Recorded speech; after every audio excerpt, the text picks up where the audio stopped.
नमस्कार दोस्तों, कैसे हैं आप लोग। तो आज की इस वीडियो में हम बात करने वाले हैं कुछ ऐसे वैसे नहीं, सोमाली पायरेट के बारे में। जी हाँ, आपने दोस्तों सही सुना, सोमाली पायरेट, समुद्र के डाकू। बिल्कुल सही, इन्हें समुद्र का डाकू कहा जाता है। सोमाली पायरेट एक कुख्यात ग्रुप है, अलग अलग, जो सोमाली रीजन के क्षेत्रों में बटा पड़ा है। जो भी शिप सोमाली रीजन या उसके क्षेत्र से गुजरती है, ये पायरेट कुंडी मार के वहाँ पर बैठते हैं और जैसे ही कोई आता है उन पर हमला कर देते हैं और उन्हें किडनैप कर लेते हैं, उनकी शिप पर कब्जा कर लेते हैं और डिमांड करते हैं पैसे। जी हाँ, चलिए इसके बारे में आगे बात करते हैं। हम देश है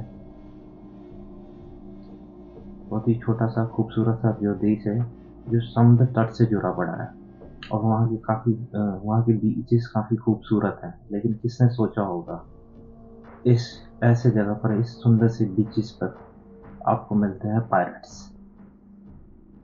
अगर आप सोमाली के किनारे को घूमोगे तो आपको इतना खूबसूरत, आपको यकीन नहीं होगा कि इस देश में कुछ ऐसा भी होता है।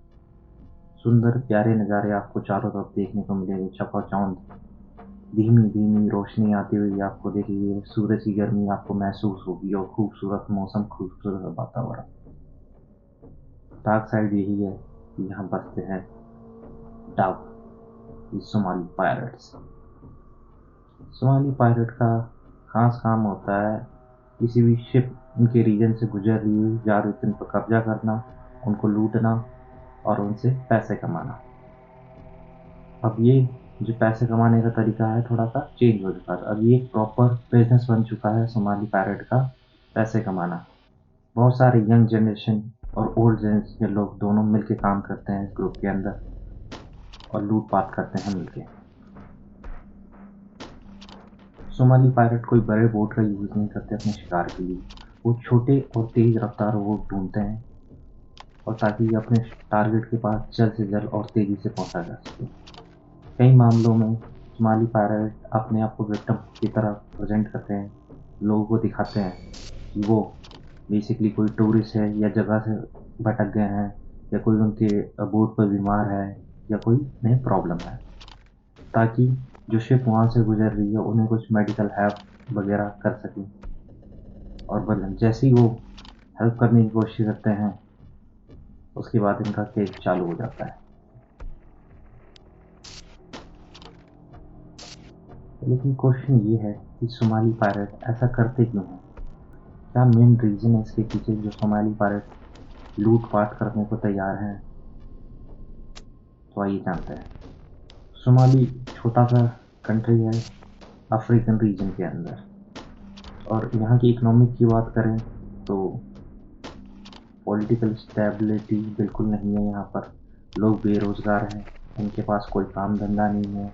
और दूसरा रीजन, इनका जो मेन सोर्स ऑफ इनकम है, सोमाली जो main source of income generate करते हैं वो थ्रू फिशिंग। इनका मेन बिजनेस है जिनके थ्रू इनकी अर्निंग होती है, जिनके थ्रू ये कमाते हैं पैसा। लेकिन कुछ सालों से इनकी जो मेन सोर्स ऑफ इनकम है फिशिंग, उसको एक्सप्लॉइट किया जा रहा है। किनके लिए? फॉरेन कंट्रीज के लिए।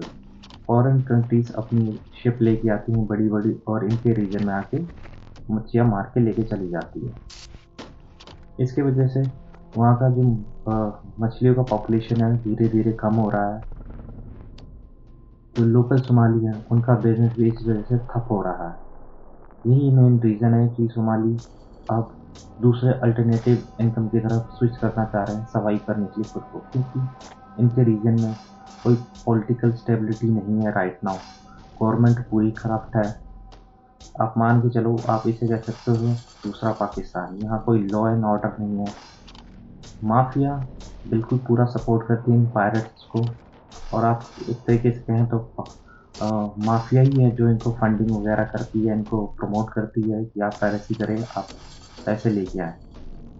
तो सरकार और माफिया मिलकर काम करती है ये समुद्र में पायरेसी करने को। डेटा के अकॉर्डिंग हम बात करें तो सोमाली पायरेटों ने, सोमाली डाकुओं ने 2005 से लेकर 2012 तक अभी तक 1200 से ज़्यादा अटैक कर चुकी हैं जो उनके रीजन में सिर्फ आते हैं या इंडियन ओशन के आसपास जो होते हैं, उन पर हमले कर चुकी है अभी तक। और इन सारे अटैक के अंदर अगर हम बात करें, 300 से ज़्यादा लोगों को अपने कब्जे में ले चुकी है, मतलब किडनैप कर चुकी है सोमाली भारत फिरौती के लिए। आप जान के हैरान हो जाएंगे, 7 सालों के अंदर इन समुद्री डाकुओं ने लगभग 6.6 मिलियन का नुकसान पहुंचाया है। और नुकसान तो नहीं कह सकते, आप इनके लिए 66 बिलियन का व्यापार किया है इन्होंने।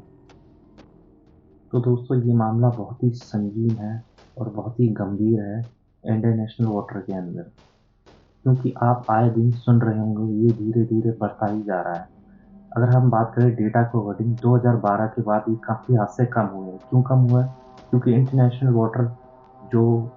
वाटर है, उनमें काफ़ी लॉ सारे इम्प्लीमेंट करे गए हैं, जिसके कारण ये कम हुआ है। जैसे कि जो शिप होती है उसके अराउंड जो कांटेदार वायरिंग होती है, वो के लिए बोला गया है इस लॉ के अंदर। और दूसरा, जो उनके गेट्स वगैरह होते हैं, उनको लॉक करने को बोला गया है जब ये समुद्र के रास्ते जाते हैं। तीसरा, इनको बोला गया है कि एक सेफ रूम बनाया जाए अपने शिप के अंदर, इनकेस उन पर अटैक होता है तो वो वहाँ पर जाके छुप सके।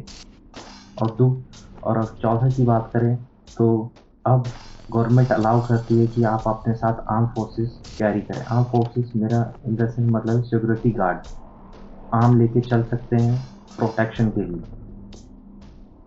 रिसेंटली अगर आपने सुना होगा तो इंडियन आर्मी की जो वेसल थी, जो शिप थी समुद्र के अंदर, उन पर सोमालिया ने अटैक किया था। फिर बाकायदा हमारी गवर्नमेंट है, जो हमारी फॉरेन मिनिस्ट्री है, उन्होंने तो इंडियन नेवी डिप्लॉय करा गया वहाँ पर, और हम तो इंडियन नेवी वहाँ पर गई और उस शिप को सोमालिया के कब्जे से छुड़ा के लेके आई और उनको बंधक बनाया गया। आप सुन के हैरान हो जाएंगे कि हमारी जो इंडियन आर्मी इतनी ताकत है कि कई ईरानियों और कई पाकिस्तानी जो मूल निवासी थे उनको छुड़ाया गया। आप इसका वीडियो देख सकते हैं, मैं इसको ऐड कर देता हूँ।